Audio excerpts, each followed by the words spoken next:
రాష్ట్ర వ్యాప్తంగా గత 10-15 రోజుల నుంచి కురుస్తున్నటువంటి అకాల వర్షాలతోటి ప్రజలందరూ కూడా ఇబ్బంది పడుతున్న పరిస్థితి చూసాం. విజయవాడలో కూడా ముంపుకు గురైనటువంటి ప్రాంతాలన్నింటి మీద కూడా ప్రత్యేకంగా చంద్రబాబు నాయుడు గారు కానీ, పవన్ కళ్యాణ్ గారు కానీ, మంత్రులు కానీ, సంబంధిత అధికారులు కానీ దృష్టి పెట్టి ఒక యజ్ఞలాగా కలెక్టరేట్లోనే బస్సులోనే ఉండి చంద్రబాబు నాయుడు గారు అన్ని అధికారులతోటి, అన్ని సెక్షన్స్ తోటి, అన్ని రకాల ప్రజలతోటి ఏదైతే ముంపు ప్రాంతాలకు గురైన ప్రజలు ఉన్నారో వాళ్ళందరినీ కూడా ఏ విధంగా సురక్షిత ప్రాంతాలకు తీసుకురావడంలో కానీ, వాళ్ళకి ఆహారం కానీ, వాళ్ళ యొక్క మెడికల్కి సంబంధించిన కాదని ఇతరగా ఏవైతే ఇబ్బందులు ఉన్నాయో వాళ్ళందరినీ కూడా సురక్షిత ప్రాంతాలకు తీసుకొచ్చి వరద బాధితులందరూ ఆదుకునేటువంటి విషయంలో చంద్రబాబు గారు ఈ యొక్క ఎన్డీఏ ప్రభుత్వం ఏ విధంగా కృషి చేసిన సంగతి మనందరికీ తెలుసు. అందులో భాగంగానే ఈ అకాల వర్షాలతోటి ఇవాళ గోదావరిలో లంకలో ఉన్నటువంటి దాదాపుగా 17 కుటుంబాలు ఎవరైతే ఉన్నారో పూర్వం నుంచి కూడా వాళ్ళు గత 25-30 సంవత్సరాల నుంచి కూడా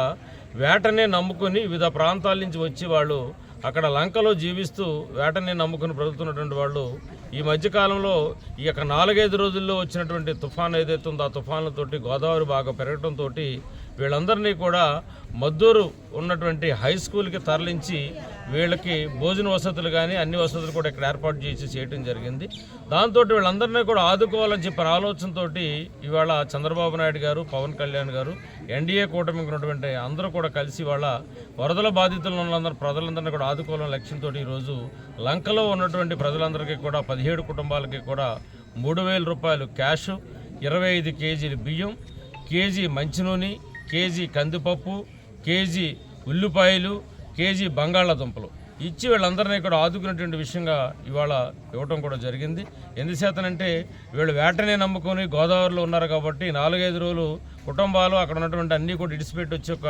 పునరావాస కేంద్రాలను వీళ్ళకి తరలించి ఎటువంటి లోటు లేకుండా చూసాం కాబట్టి వెంటనే మళ్ళీ వీళ్ళు వెళ్ళి అక్కడ బ్రతకాలన్నా చేయాలన్నా వీళ్ళ పిల్లలతోటి కుటుంబ సభ్యులతో ఉండాలన్నా కొంత గ్యాప్ వస్తుంది కాబట్టి వీళ్ళ వేటనే జీవనంగా నమ్ముకుని బతుకుతున్నటువంటి పరిస్థితి ఉంది కాబట్టి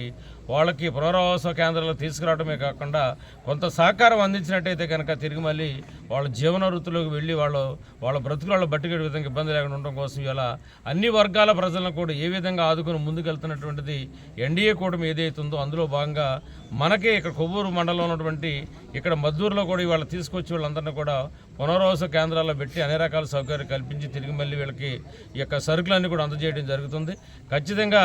ఎక్కడైతే విపత్తు జరుగుతుందో, ఎక్కడైతే ప్రజలు ఇబ్బందులు పడుతూ ఉంటారో వాళ్ళని ఖచ్చితంగా ముందుగానే ఆలోచనతోటి వాళ్ళ చంద్రబాబు నాయుడు గారు, పవన్ కళ్యాణ్ గారు ఎన్డీఏ కూటమి ముందుండి పనిచేస్తున్న పరిస్థితి మనం చూస్తూ ఉన్నాం. ఖచ్చితంగా రాష్ట్రంలో ఎక్కడ ఏ ప్రజలకి, ఏ ప్రాంతంలో ఉన్నటువంటి వాళ్ళకి, ఏ ప్రజలకి ఎటువంటి ఇబ్బంది వచ్చినా సరే వాటిని ముందుగానే గుర్తించి దాన్ని నిరంతరం కూడా కష్టపడేటువంటి వ్యక్తి వాళ్ళ చంద్రబాబు నాయుడు గారు. రాత్రులు పగలు కూడా ఇవాళ ఇంటికి వెళ్లకుండా, సెక్రటరీకి వెళ్లకుండా బస్సులోనే ఉండి, కలెక్టరేట్లోనే ఉండి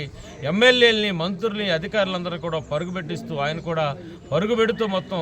ఏ విధంగా విజయవాడ ప్రాంతాన్ని ఏ విధంగా తీర్చిదిద్దిన పరిస్థితి మనం చూస్తాం. అదేవిధంగా ఎక్కడ ఒక విజయవాడే కాదు, ఎక్కడ ఇవాళ ఇబ్బందులు పడుతున్నటువంటి ప్రజలున్నా సరే వాళ్ళందరినీ ఆదుకునే విధిగా ఎన్డీఏ ప్రభుత్వం ఉంది. ఇవాళ నిన్ననే మనం చూసాం అకాలటువంటి యాక్సిడెంట్ ఏదో జరిగి 7 ఒకేసారి చనిపోయిన పరిస్థితి నిన్న మనం చూసాం. దానికి గత ప్రభుత్వాలు ఇటువంటి జరిగిన ఎక్కడ కూడా పట్టించుకున్న పరిస్థితి చేయలేదు. కానీ చంద్రబాబు నాయుడు గారు వెంటనే ఆలోచించి వాళ్ళ 7 కుటుంబాలకు కూడా ఒక్కొక్కరికి 5 లక్షల రూపాయలు చెప్పిన సీఎంఆర్ఎఫ్ కింద కూడా రిలీజ్ చేసిన పరిస్థితి నిన్న చూసాం. యాజమాన్యం ఒక 3 లక్షలు, అదేవిధంగా ప్రభుత్వం 5 లక్షలు కలిసి 8 లక్షల రూపాయలు కూడా వచ్చి వాళ్ళు చనిపోయినటువంటి మనుషులను అయితే తీసుకురాలేం కానీ వాళ్ళ కుటుంబాలను ఆదుకోవాలని చెప్పిన ఆలోచనతో వాళ్ళు అటువంటి మంచి కార్యక్రమం కూడా చేసాం. ఎవరు ఆపదలో ఉన్నా ఖచ్చితంగా ఎన్డీఏ కూడా ముందుండి వారికి అన్ని రకాల సహాయ సహకారాలు అందించడానికి ఇవే ఒక నిదర్శనం అని చెప్పని కూడా ఈ ఆంధ్ర రాష్ట్రంలో ప్రజలందరూ కూడా ఈ సందర్భంగా తెలియజేస్తాం.